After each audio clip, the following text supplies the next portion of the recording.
Feliz sábado, irmãos, a paz do Senhor a todos.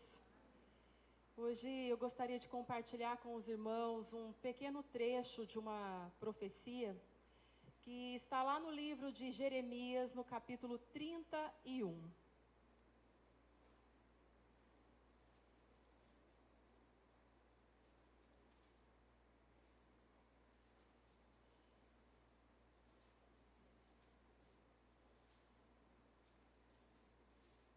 Uma expressão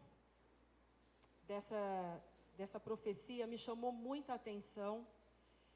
E eu passei alguns dias na presença do Senhor tentando compreender o que Ele gostaria de falar comigo. E a expressão foi: Raquel chora por seus filhos em Ramá. Vamos ler o versículo. Jeremias 31, versículo 15, diz assim: Assim diz o Senhor, uma voz se ouviu em Ramá, lamentação, choro amargo. Raquel chora seus filhos sem admitir consolação por eles, porque já não existem. Essa profecia, ela foi cumprida no tempo de Herodes. Lá em Mateus, no capítulo 2, no versículo 18, ela acontece o cumprimento dessa profecia, que foi onde me chamou muita atenção. Como assim? Lá no livro de Mateus, falando de Raquel chorando por seus filhos. E ela se negou a ser consolada. Foi no período em que o rei Herodes, ele mandou matar os meninos de até 2 anos de idade. E houve muito choro, muita dor, um sofrimento assim muito, muito intenso. E esse lugar, Raquel chora em Ramá. Ramá foi o lugar onde aconteceu essa matança dessas crianças. Enquanto isso acontecia em Ramá, que fica bem próximo de Jerusalém, em Belém crescia e se fortalecia Jesus, a maior esperança para toda a humanidade. E essa parábola, essa profecia, ela trata-se de uma profecia por meio de uma parábola que diz respeito a mães e filhos, mas também a situações como que atravessava a nação de Israel no tempo de Jeremias. E eu fiquei pensando, por que Raquel chora seus filhos sem admitir consolação por eles? Raquel foi esposa de Jacó. Por muito tempo ela foi estéril, ela não conseguia dar filhos. Isso foi um motivo de também sofrimento e brigas e intrigas entre ela e a irmã. E Raquel, o nome Raquel significa rosa amorosa, mansa como uma ovelha.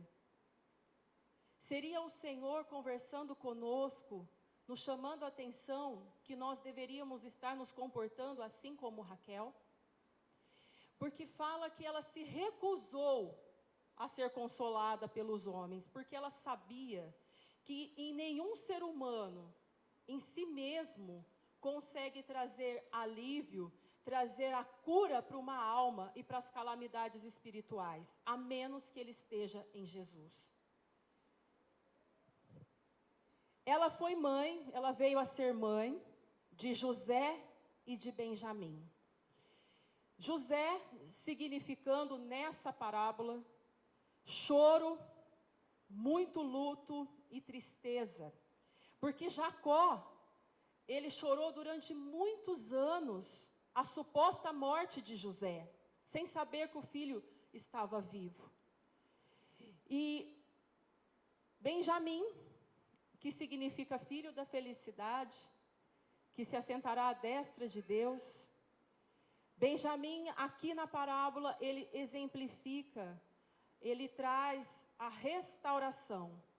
Porque na ocasião em que os irmãos de José vão para o Egito, Benjamim foi usado como não como moeda de troca, mas ele foi usado para livrar a família da morte, da fome, e trouxe a restauração da felicidade para Jacó, de rever o filho José, e restaurou ali a comunhão dos irmãos. Interessante que Raquel foi estéril, como eu disse, durante algum tempo. E a esterilidade, uma mulher estéril na mão de Deus, gera filhos heróis.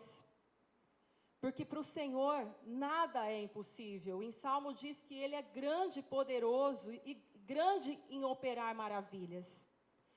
Deus conhece, irmãos, o nosso sofrimento. A Ellen White diz que existe um odre no céu que é derramado ali cada vez que uma mãe chora pela restauração, pela salvação de um filho. As lágrimas que ela verte é recolhida nesse odre de Deus. Imagina. E ela fala que as lágrimas desde Eva até a última que vier ser mãe e que clamar ao Senhor pela salvação, pela transformação de um filho em verdade, em sinceridade, em humildade, ela vai ter a resposta. E ela vai ter o alívio, que é a presença de Jesus, ela vai ter o socorro. E a Ellen White também diz algo que fala muito comigo e que eu sempre carrego assim comigo. Ela fala que as últimas orações que Jesus vai ouvir e responder antes de voltar à terra é a oração das mães. Então é uma coisa assim muito intensa. E se nós já tínhamos o dever de orarmos pelos nossos filhos e de clamar por todo aquele que a gente se compadece, que precisa de oração, de intercessão, de salvação, o Senhor, amados, Ele vai ouvir. E ela fala também que o Senhor está muito mais disposto em nos dar do que nós estamos interessados a receber. Isso é muito sério. Tanto em Jeremias quanto no livro de Mateus, em ambos os casos, houve um sofrimento muito, muito intenso. E essa terra, irmãos, se transformou num grande cativeiro. E muitos não têm o entendimento, ou não se apercebem do tempo e desse cativeiro que ainda estamos. E alguns que eles ainda decidiram, por causa da desobediência e da falta de posicionamento, se aprofundar em alguns quartinhos escuros desse cativeiro. E nós precisamos estar atentos, estarmos alertas.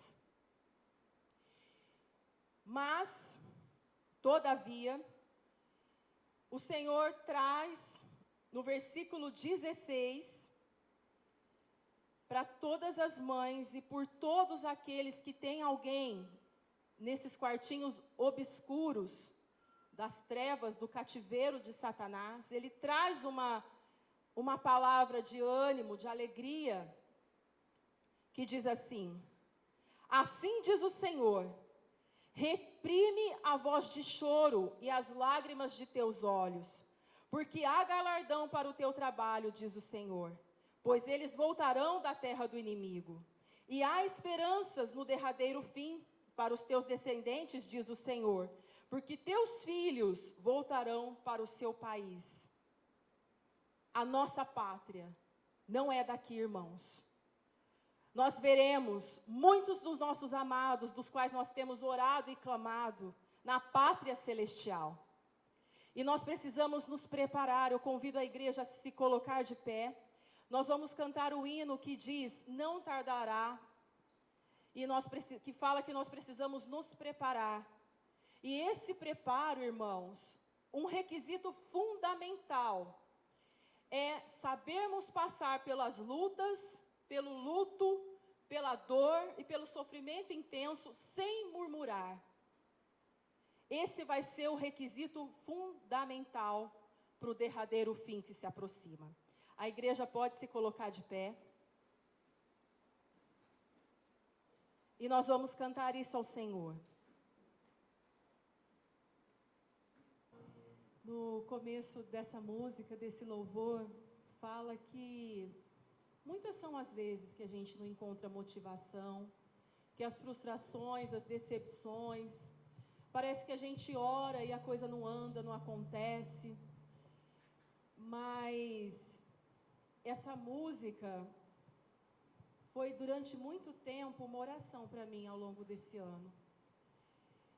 E o Senhor me respondeu essa música com outro louvor, me dizendo que todo sofrimento que eu viesse a enfrentar, ou vier ainda ter que enfrentar, em todas as circunstâncias Ele será o meu alívio. Jesus será o meu alívio.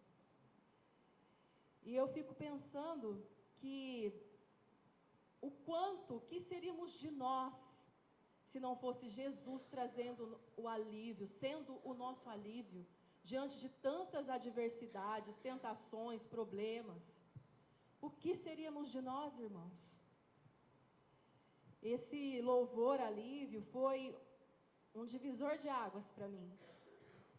Foi num tempo que eu estava muito desanimada. Problemas no casamento, traição, adultério, filhos afastados, vai para o trabalho, volta porque é pandemia, fecha o trabalho, abre o trabalho, vai receber, não vai receber. E eu fui muito sincera para o Senhor e falei, Senhor, eu não aguento mais. Caminha na alimentação, cai tudo de novo, volta tudo de novo do começo. E essa luta dentro de mim, por causa desse exagero, do exagero que eu luto tanto, eu costumo brincar e falar que fica uma coisa aqui dentro de mim, sabe, querendo que meio que explodir. Eu tenho dificuldades com o louvor, com essas músicas que a gente canta do -1. E eu fico sempre querendo algo mais acelerado, sabe, mais eufórico, e o Senhor fala, isso não é mais para você. Isso é uma luta muito, muito grande para mim. E eu me agarrei no Senhor no sentido de que, crendo que Jesus é o meu alívio, que Ele vai me sustentar. E assim como José se permitiu ser transformado e veio a ser o governador do Egito, e trouxe alívio para os irmãos, para toda aquela família, porque ele poderia ter tido um sentimento de vingança, de ódio, e ele fez exatamente o contrário. Houve um processo, é claro, para ele chegar ali naquele nível, vamos dizer assim.